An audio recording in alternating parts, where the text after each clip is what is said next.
Hello and welcome to some more Star Citizen. We have a huge amount of information on the new ship customization system that's going to be in the persistent universe in the very near future, so let's talk about that, answer some questions as well, but also I want to talk about some of the more potential controversial areas of that new system too, as mark my words, as I said earlier a few weeks ago, this will spark articles and anger from some, this new system.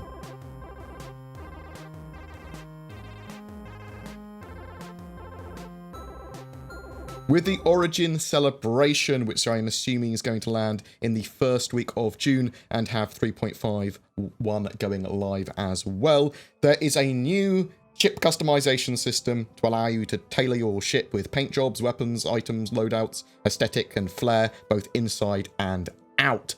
This goes quite deep with different seats, dashboards, bed sheets, steering wheels, color choices on a huge range of items. There are countertop items, food and drink makers that will tie into the stamina system in the future, so you're able to make food, nom nom nom, a stereo, a hollow clock, coffee machine, lots of things. These items will have function, play music, make drinks, all that sort of jazz. Again, in the future, you will be able to paint your ship weapons as well, but not in the first iteration. There are item packages for ship loadouts, so weapons, power plants, ships, coolers, all bundled together with a focus for the type of game player is after. So you won't typically be able to change individual guns with this type of customization, rather a whole set of items. You will be able to change your weapons and items freely in the persistent universe, even now though. So once you customize your ship from the website, you will then be able to change it even more in the future. So this kind of manufacturer customization on the website when people buy their ships, for some, especially when it comes to items and loadouts, will be pointless or even counterproductive because they won't have the correct items that they want anyway, and they just jump in and grab those items, whatever, because they'll be better or more focused for their needs. This system that they're going to be using and that we're talking about here is the manufacturer customization system, and is the equivalent of going into a real-world car dealership and getting your new car customized with features before you buy it. In the future, you will be able to go to aftermarket customization shops to fully customize your ship too, but not at first release. Obviously, you still have the ability to change some systems and some weapons and that sort of stuff in-game. You'll be able to buy them and change them straight away. The customizations that manufacturers will offer will be on brand from the manufacturer customization. So this will be for Origin ships at this stage, the 300 series more specifically. It's going to have pretty clean, simple color options. Aftermarket later will allow you to have silly paint jobs like, I don't know, fire and dragons and things on your ships. This is the tier 0 release of the feature though, the bare bones of it basically. It gives you the ability to do some of the planned customization from the website. They will continue to iterate and add to that system in the future. Insurance claims on custom ships will revert them back to the set of items and options you purchased, whatever that ship had on it at the time. So you will keep your manufacturer customizations. And in the future, this will allow for entire rooms and modules to be changed in and out as well. The work creating the tech behind the customization will be the backbone for future ship modularity. While you're seeing with the initial rollout, things like paint and trim being able to be customized and changed, it will also be utilized for entire modular rooms and attachments in the future. So there's no ETA for when this will be available beyond Origin Jumpworks ships yet. And obviously they have very specifically, even within that, just picked the 300 series at this stage. And that was apparently due to the ships being very popular, and there's a large range of variants that are all pretty similar to give players a lot of choices, but quite similar from a sort of like customization point of view when it comes to painting and all that sort of stuff. I do also suspect that it's because they were small and relatively simple to do in regards to paint jobs, and more sensible customization options they could sort of like easily work out, whereas a fighter or some of the other ships might have quite a lot of customization going on. So will these customizations be available to be obtained in-game for in-game currency? Yes. While you have the option to pledge for customizations, and some of the options are free, nearly everything will be eventually available and earnable in-game. In fact, many of the components are already obtainable with in-game currency in the game today. Anyone with an appropriate ship will be able to customize through that new system. What happens to the ship you customized when your ship is destroyed or reclaimed? In these scenarios, manufacturer customizations are covered under the base insurance, meaning that you will respawn your ship with that full customization and loadout equipped. This means no more having to re-equip your customizations after your ship has been destroyed and reclaimed, and they're very happy to share that with the rollout of 3.5.1, this is not only exclusive to the 300 series or using that website customization tool, but changes you make to your ship in-game will persist after being reclaimed. Longer term, your insurance deductible will be based on the equipment and attachments on your ship, but at this stage, bam, we don't have to keep on faffing around, losing items or whatever. We will be able to buy items for our ships, put them on our ships, and have it until the reset happens. So, will there be more options in the future? Yes. They're aiming to give tons of different options for making ships, your ships, basically, custom for you. This first iteration is customization from origin, similar to how you'd experience buying a car in the real world directly from the manufacturer. As they continue to create more customization options, they do plan on allowing wilder off-manufacturer random items to be available at aftermarket shops, chop shops, that sort of stuff, for lots of different upgrade and customization options that the manufacturer typically wouldn't allow, because they don't want you painting the whole car in fire and dragons. They've got a sort of like brand and reputation.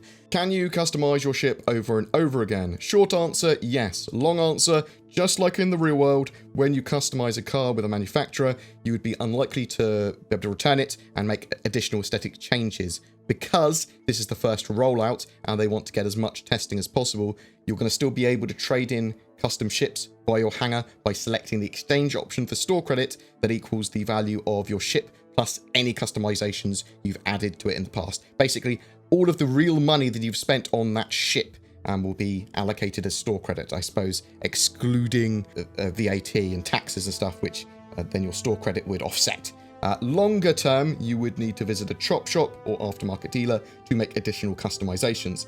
This is good. I was worried that they were going to somehow lock purchasing of customizations, but they have decided to allow for the melting of customized ships and then rebuying ships with store credit and trying out the system for people. Will existing pilots of these ships be able to repaint and change the looks and features of their ships? Yes, existing 300 series owners will find that upon launch, the customizer will guide you to add customization to your already existing ship. Will decals and other similar customization options eventually be available as an option? Yes, that's the plan. This is the first iteration of customization, and it's purely focused on the experience that you can have with a specific manufacturer. They're exploring additional tech in the background that will help sort through some of the community's more eccentric decals and allow additional personalized customization like ship names, registration numbers, and more. They plan on exploring this for future iterations, so by the sounds of it, there may be org and player-made decals potentially in-game in the future, or a way to sort of add them to the game, or maybe it will just be a created set of decals that CIG think is appropriate, but also influenced by the community. Could this system eventually give us a choice of ship voices? Potentially. They're not ready to go into detail to what type of additions they're currently considering, but they want feedback and they'll sort of like take on board what the community want to see. They don't appear to be ruling anything out at this stage. CIG also make it very clear that this is the initial rollout and is built around a player's pledge, their intention, and they've said in the past, and they said again, a player is never required to pledge more than an initial starter package to play the game. All pledges go directly to development of Star Citizen and Squadron 42, and you'll be able to earn nearly everything in-game, and this is what I want to talk about. I said a few weeks ago when we first heard about the system that it will create some controversy. Now, it does sound like, straight from the off actually now, I'm looking at all the FAQs and bits on Reddit, that the system will be available, at least some of those customizations, in-game straight away from the off, as well as the website. But it is also deeper monetization, upselling loadouts on ships, making a $60 pledge, maybe $90 or more. We don't have confirmations on prices yet, or the full extent of the system as it will be in 3.5.1 live. Any leaks you see and that sort of stuff may very well change, and they might iterate and change it a good amount before it goes live, for all we know. But it's new and additional monetization, and it's certainly going to be seen as anti-consumer just for the fact that it exists. From what I've seen, it's likely to be small amounts, like maybe $1 or free in some cases for paint jobs, and obviously a small amount of UEC in-game. But for weapons and items packages, they're going to be a lot more money when it comes to IRL money. But again, you can purchase all of that in-game, and in fact, better ones in-game. So for a lot of people, those items and weapon packages aren't going to make sense. I like more options and customization.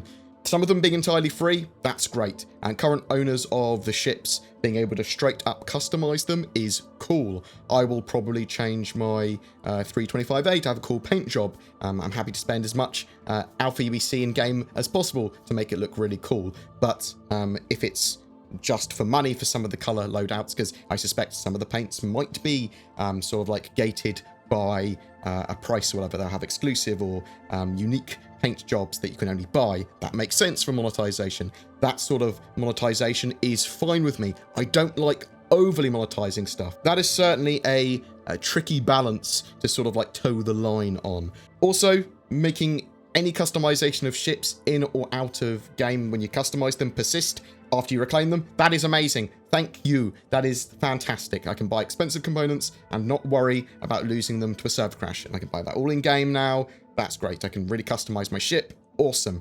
They have certainly avoided a large number of pitfalls by answering so much about the system. But a few things are left unanswered to me anyway. Is it everything that's from the website customization going to be available in-game for in-game customization for the 300 series straight from the off in 3.5.1? Will I be able to change my chair and my steering wheel with in-game credits as well from the off? I'm hoping so. It sounds like quite possibly I will be able to, but we'll have to wait until the live build to know for sure. Even if it's in the PTU, even if it's in leaks, we don't actually know for sure. They have also started using the phrase, which I hate, nearly everything will be available and earnable in-game. I more hate it because I feel it's going to be taken out of context and used as a statement of pay to win. But I'm okay with nearly everything being earnable as long as it's just aesthetic items and nothing that gives a tangible gameplay advantage that's exclusive. We know that they want to sell stuff with the subscriber flair that's, or not sell, but have stuff exclusive to subscribers like the holographic skull helmet or whatever that are really cool and that people are going to want, so they're more encouraged to become subscribers to get them. But that doesn't give a tangible in-game advantage, it's just cool. But even that, I think, is going to create a little bit of polarization. My advice is that once we have that new system in our hands in 3.5.1, to test it and give feedback. That is what CIG have asked for, and as long as they are responsive to that, and anything that the community thinks is wrong, obviously in mass, not just an individual goes going, I don't like this, they have to respond to the community as more of a democratic voting body, I suppose. As long as they fix the systems, then I will probably be happy with that. They're likely to have stuff wrong with the system in its first state, and they're going to evolve it, and they're likely to, or possibly get stuff wrong in the future. But as long as we hold them accountable for that, and we make our opinions known in a concise and civil way, I think that's good for the game. But I am interested to know your thoughts. Do you think this is a good idea at this stage, or do you think they should have waited until they had more ships in-game and not just the 300 series? Do you think we'll get the full system of that, all of that customization available in-game for in-game currency? Do you think that we'll be able to buy the 300 series in-game and fully customize it with Alpha UEC straight away in 3.5.1, or do you think that's coming a bit later? Is this whole thing just another form of monetization to you? Not that I'm actually against them monetizing their game, as long as they do it in a sensible way. After all, they spend the funding they get to make the game. That's sort of like why they've gone without a publisher. They are taking time, and they are using this sort of like monetization system and this pay model to make the game, and it has upsides and it certainly has downsides. Or are you just sort of like really happy to see this system in game? You really want to start expressing yourself? Are you annoyed that it only appears to be with the 300 series at this stage? Are you waiting on being able to customize your 600i or something else before you make use of this? Whatever your opinions, I'd love to hear from you in the comments below. Every month we have a ship giveaway on the channel for May 2019. It's for another Drake Corsair exploration ship, donated in the name of the People's Radio. They are a 24/7 radio station providing music in the verse news and in lore commercials, and are operating operated by the People's Alliance of Levski. To be in for a chance of winning that ship, be subscribed to my YouTube channel and comment on any of my videos made during the month. Links to the People's Radio and more information on the giveaway in the description below. If you are looking for a gaming PC or to upgrade, then instead consider Shadow Cloud gaming PCs, which leverage your internet connection and a data center to turn any device, your old PC, a phone, a tablet, a laptop, whatever, into a powerful Windows 10 gaming environment. It's subscription-based, so won't break the bank, and is a fantastic alternative to buying your own PC. If you are looking for a VPN, then I use NordVPN as well. It's mega cheap, allows me to upload, play games, browse with more security and privacy than I would otherwise have. For both of those, links are below, and use the code BoredGamer to receive a discount on either. BoredGamer is supported by its community via Patreon, the YouTube join button, Subscribestar, Twitch, direct donations, people throwing ships at me. A massive thank you to everyone that goes the extra mile to support me. It genuinely does help. Just like everything else, links are below for people that would like to get involved with that as well. But if you want to give feedback, there are details there that you can get onto my Discord, discord.gg/BoredGamer, or contact@boredgamer.co.uk if you want to send me an email. Just get in contact, give me feedback. Whatever your thoughts, I'd love to hear from you.